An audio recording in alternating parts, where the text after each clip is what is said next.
Hey friends, welcome back to You Enjoy Life. Hope you're all doing well. I've been in Costa Rica for many months now, getting ready to go to Mexico, to kind of southern Mexico and Chiapas and Oaxaca, and I've just been really inspired since doing my fast. If you don't know, I just did like a really intense 7-day fast, and been coming out of it the last few weeks and just reapproaching food with so much more mindfulness. And I've been a big component of mindful eating for a while, and it just kind of took me to another level. I feel like I've cleared out all the it's like shaking the etch-a-sketch. Like I feel very clear. So when I approach food after not eating for a while, you're just so present with every bite, with everything. And it's not to say it's perfect. Sometimes I still find and catch myself, but I've just been really inspired to share more mindful cooking and just finding ways to connect deeper to ingredients, whatever's around you, because it's wild in this world how quickly we just like get so consumed by food. We go to a grocery store and we have infinite options, and we just get completely like floored with a bajillion different possibilities. So I've been kind of breaking ingredients down to much more simple forms and just getting to appreciate and understand them as a simple thing. I'd say one of the most popular things in the world is chocolate, and a lot of people don't know how it's made. A lot of people don't understand where it comes from. Most people don't even know that chocolate is actually starts out as a fruit.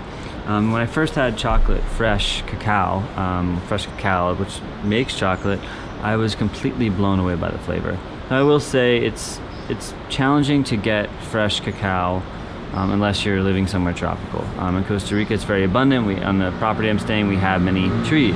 Regardless, if you're eating chocolate, I think even just watching this video and understanding what the process is like and where chocolate comes from is quite amazing. So I'm not actually going to be making chocolate today. I'm going to be making fresh cacao, and from cacao you can make cocoa powder. Cacao and cocoa, the words are kind of get interchanged, and there can be slight differences, but it's really the same thing.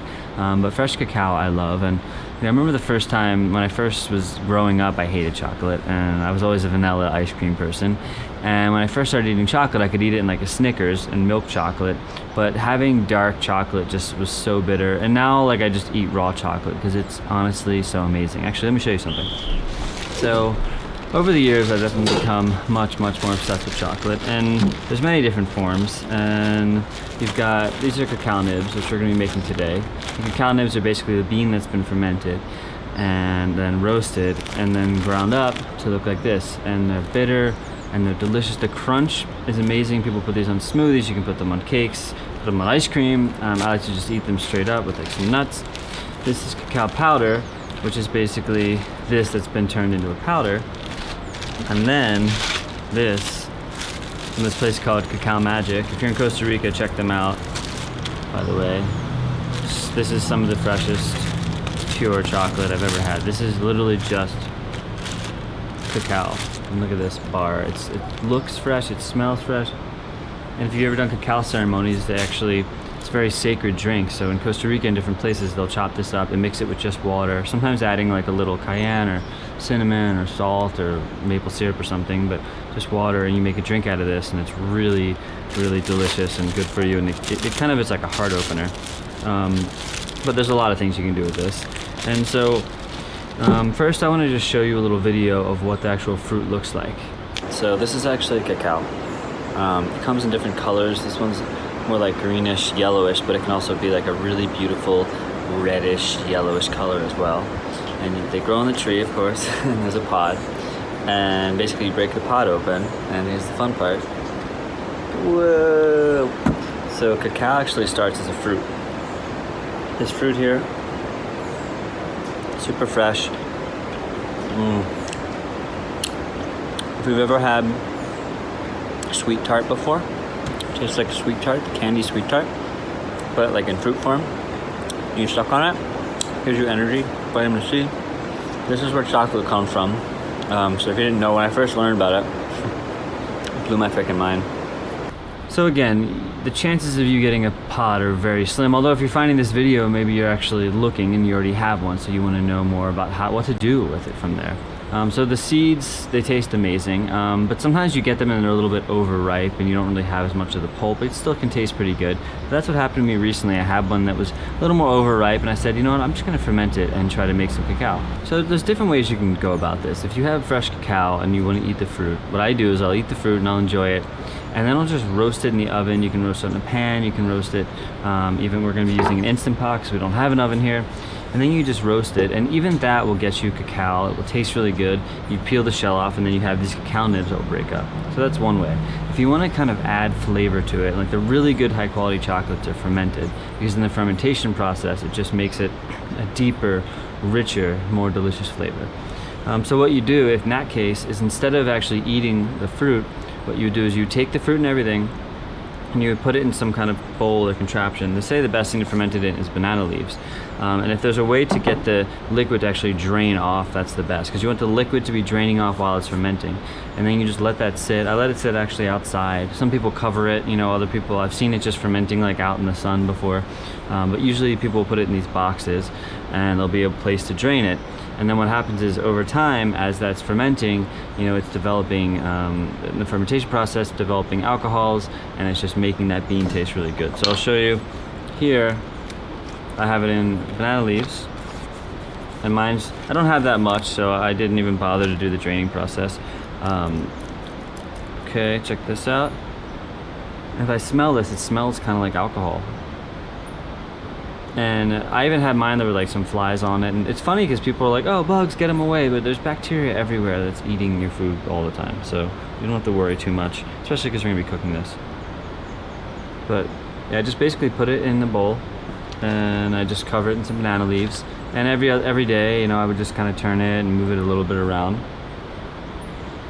And this has only been fermenting for about 3 days, so it's not a super long ferment by any means. But yeah, these are the seeds, and then I'm just gonna put them on. By the way, I've been using banana leaves as parchment paper, and oh, look at that liquid go.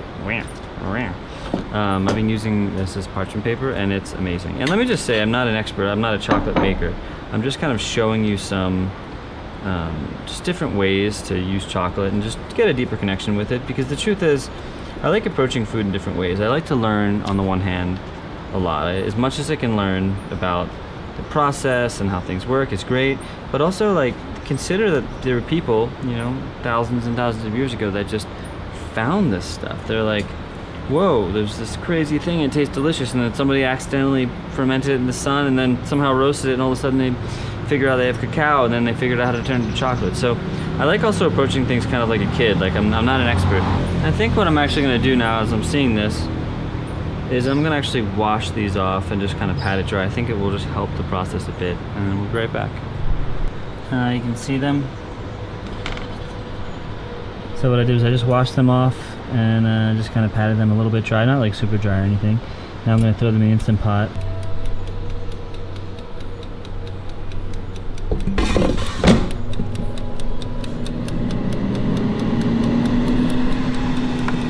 So what I do is I took the beans, I washed them off, I patted them dry, put them in the Instant Pot, and I'm baking it around between 130 and 150 degrees Celsius. So I think that's kind of in like the 260 to 300 range. You don't necessarily want to go above that. That being said, I have done 350 before, and they still turn out really delicious, and I've done them unfermented. And so what I was kind of getting at earlier is that I'm not trying to pretend like I'm some sort of expert on chocolate. I'm absolutely not. I've never studied chocolate for years. I mean, I love eating chocolate. I know more than the average person. But the way that I tend to learn about things is through this open mind. So I like to go online, I like to do research and see how are people doing this, how are they fermenting it. I like to talk to people. I've taken a chocolate making class where I actually made, chocolate from like the whole process. That was really cool. But there's no one way to do anything in life. So I think a big piece of the mindful cooking component is recognizing that there's no one way to live your life. I can't sit here and say this is how it should be done. And I talk a bit more in my book, Cooking with Your Best Friend, which will be out soon. I'm slated for March 13th.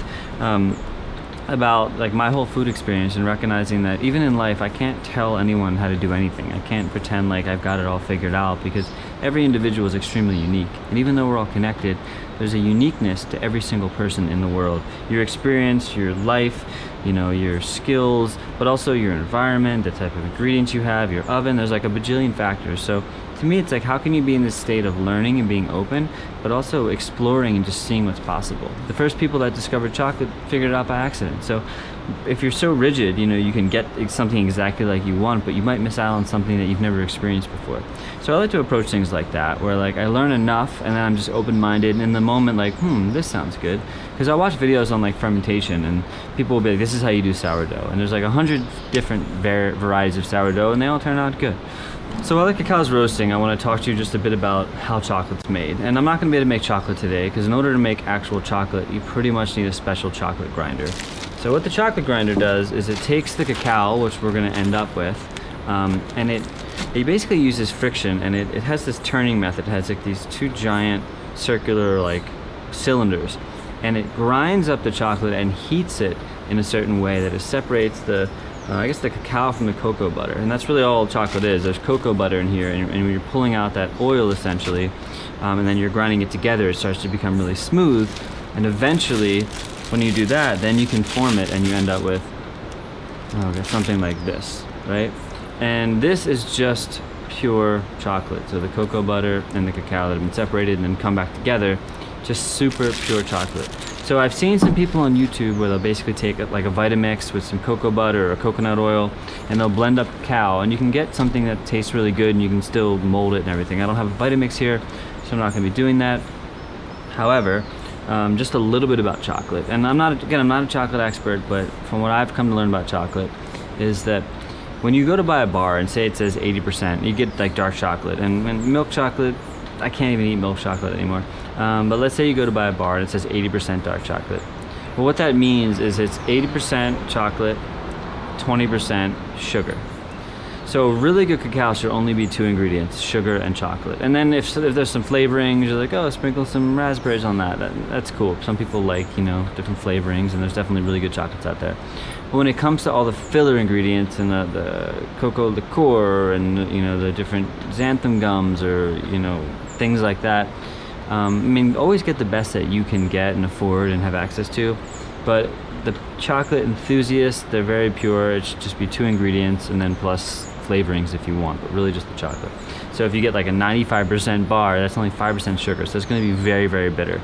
And I used to like things that were much more sweet when it came to chocolate, but now, this is 100%. There's no sugar in this, and I love just eating this straight up and eating it with nuts and things like that. Also, you can eat this with like raisins, and then you get a little bit of sweetness. They kind of combine together. But again, we're not going to be making a bar today. We're just going to be making this. But if you wanted to know a bit about that, I figured I would share.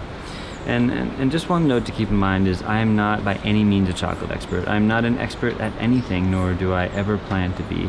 I'm like, I guess you could say a beginner, and always like an open-minded beginner who's learning a lot and has learned a lot. Because for me, food is not about being the expert, but being the person that knows everything and how it all makes sense, but being in the process of discovery. And when you always keep an open mind and you're not coming as the expert, you're always learning something new. I've learned amazing new things, and like even yesterday, I just got super inspired and I ran a couple miles down the street and I bought goat milk from this local goat farmer, and I made goat cheese, and then I made pizza dough and ended up making these pizzas in the Instant Pot. And just like I've learned a lot. I feel very confident in making almost anything, but I'm always learning. I'm not saying this one perfect way to do anything. I think it's easy to get caught up in the internet or cooking shows or books, and you read something and you're like, this is the way how we do it, I'm gonna do it like this. And yes, you can follow that way and maybe it comes out pretty well, but there's so many different factors, so many environments. And so the way I approach food is much more just being present and mindful.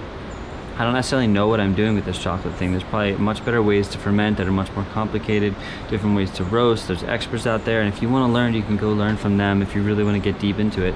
But to me, it's like, how do you make it accessible? Let's just dive in, let's have fun.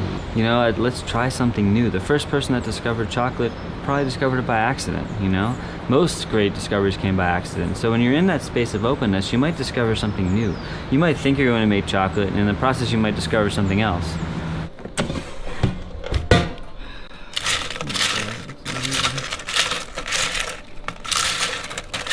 I'd say eliciting that sense of wonder and that sense of play when it comes to food just makes it so much more fun. And there's another thing is there's an energetic side of food that often gets missed. And the way in which we approach food, the energy in which we're feeling when we're cooking, when we're eating, actually transfers to the food. It might sound like it's weird and out there, but I really, like, from what I've experienced, and you can believe whatever you want, but we're all made of energy.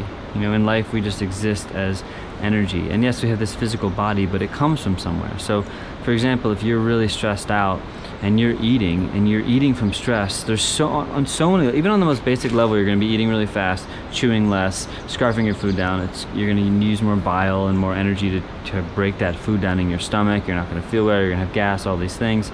But on a more energetic level, you're consuming that stress.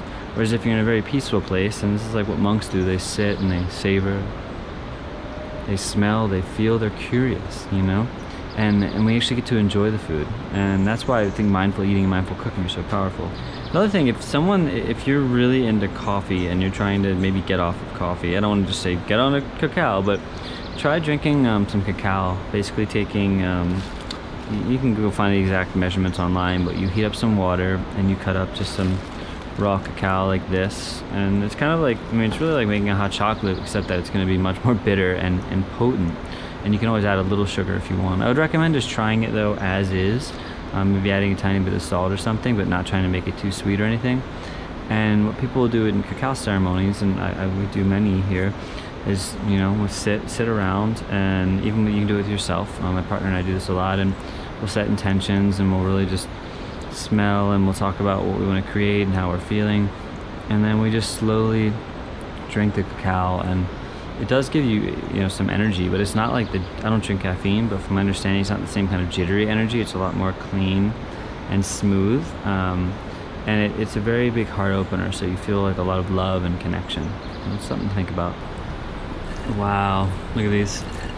So I ended up roasting them like 140 Celsius for like 45 minutes, and see how easy that just comes right off. I was gonna go longer, but I tasted it and it tastes so good.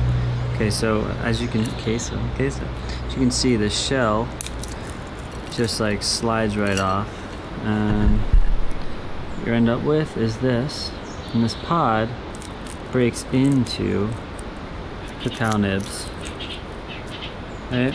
And they almost still look a little bit purple. You could probably even roast them more.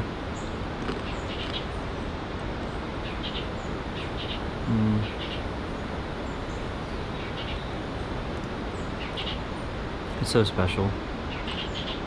Very bitter, but like in the best way possible.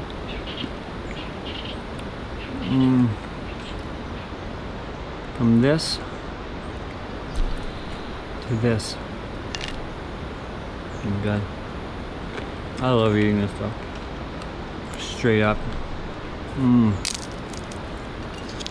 It's just, can you see?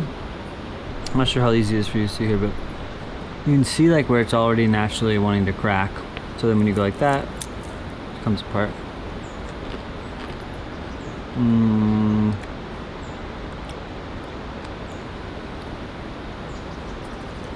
Oh my god. One of the big pieces about mindful eating is you can carry it into other areas of your life. When you're being present with food, while you're eating, other things you start to notice. You're just looking at nature. You're like, sometimes I spend like an hour, I'll just be staring at the birds and just being present with the feeling. Oh my god. One of the best nibs I've ever had. That's another cool part about food, is like getting to learn about one ingredient,